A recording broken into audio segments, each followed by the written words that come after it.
O'ninchi iyul molxonamiz loylar bosildi, zardevorlar urildi. Endi xudo xohlasa g'ishtlarni bosib olsak, suvoqlari qoladi, shuni suvib oladi.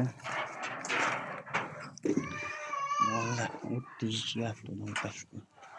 Xohlasa 6 ta qilamiz, 6 ta molga joy bo'lyapti. Kecha bo'ladi 6 ta molga joy bo'ladi. Nimalarga g'ishtlar dezamiz, teramiz. Oxirlari silchitamiz haqqaga. Oldi ham kengroq bo'ladi, haqqasi ham kengroq. 220 bo'lyapti mol turadigan joy. Shunaqa.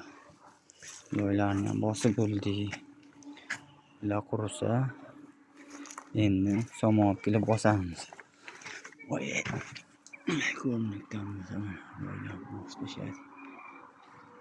Qo'shni tomonga narsa uchmasin deb yarim metrdan ko'proq oshiroq qo'ydim.